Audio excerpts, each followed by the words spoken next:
One of the major thrusts of our undergraduate program here is to connect our students with programs really all over the world now as we internationalize many of our programs. And that's a very popular area. Many students in our program are interested in wild animals, endangered species. And in fact, Dr. Longpre, who wrote this letter, his eventual goal is to work on reproduction in endangered species.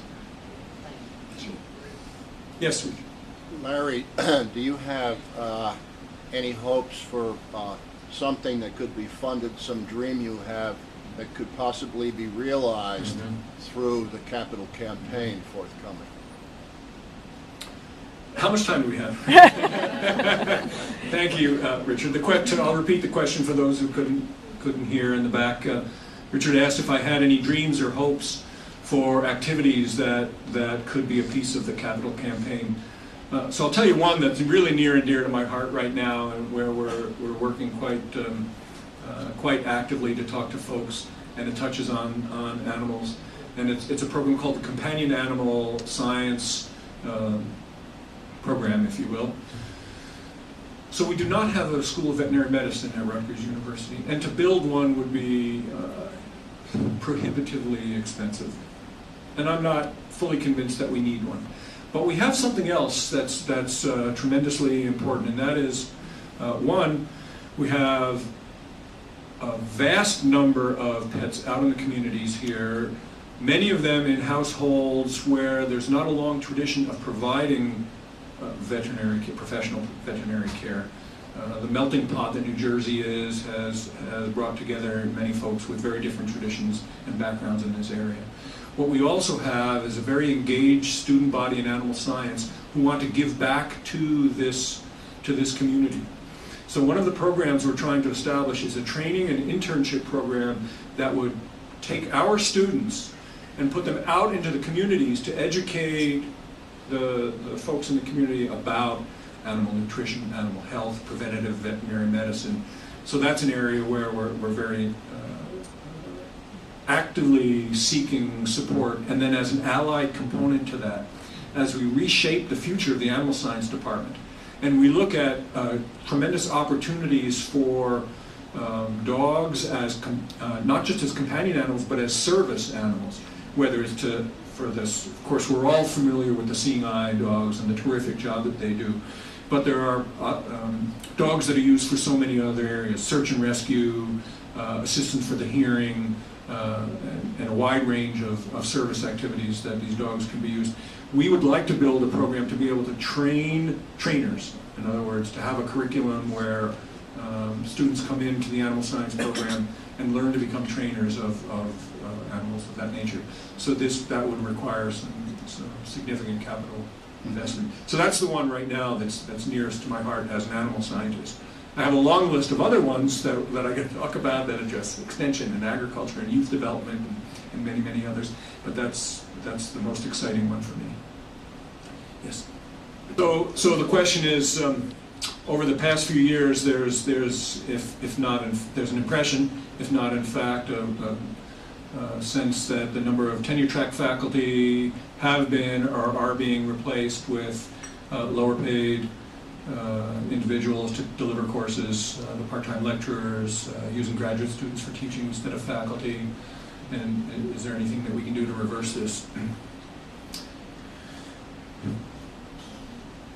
There is that impression, and it's interesting because the number of faculty is higher now than it has been in the past, so we have not reduced the number of faculty. However, the number of students and the number of courses that we offer have grown, and the need to fill those classrooms has outstripped our ability to fill many positions, teaching positions, with tenure-track faculty. So in order to meet the needs of our students who want and expect to graduate in 4 years, to be able to take the courses that they need to graduate has necessitated hiring many of these non-tenure-track positions. In defense of many of these positions, I should also add, many of them are experts who are otherwise employed and are being brought in to teach courses because that is their particular focus and we don't have someone in an area. So for example, many of our business classes are taught by folks who are coming in from particular sectors of the business world that have the hands-on, the real world experience that we want to bring to the classroom. Now, having said that, I would love to see growth in the faculty ranks, and one of the ways that I think that we can approach that is to call our elected representatives and reverse the trend. It's 2011, and we should not be at funding levels from the state that's in real dollar values of 1994. That's personally, I think that's a crime. This great state of New Jersey that has been an economic engine in so many areas for so long will not remain a source of employment and economic growth without investment in higher education. When I talk to members of the community around the state, everybody loves to know what's happening with our state university. We appreciate the programs that you're doing, and then when you start to talk about, yeah, but the funding issues are a problem, all of a sudden they want to change the subject. Everybody wants an outstanding State University of New Jersey. Sadly, few are prepared to pay for it. And it isn't cheap. This is an expensive place to live. So to recruit the best faculty, we have to offer competitive packages. Research today is more expensive than it's ever been, so not only do we have to provide competitive salaries, but we have to be able to provide startup packages so that they can compete with the Harvards and the Stanfords and the Berkeleys and the Michigans for those federal dollars for their research. That is not an expense, that is an investment. And everyone who really understands what higher education can do, the return on the dollar, some estimate $7 in economic return to this state for every dollar invested, realizes that until they get elected. And then they forget. And many of them are Rutgers grads, and yet they forget. I don't understand that.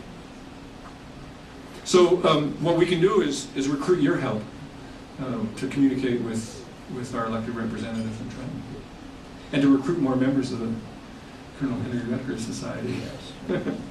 Yes, sir.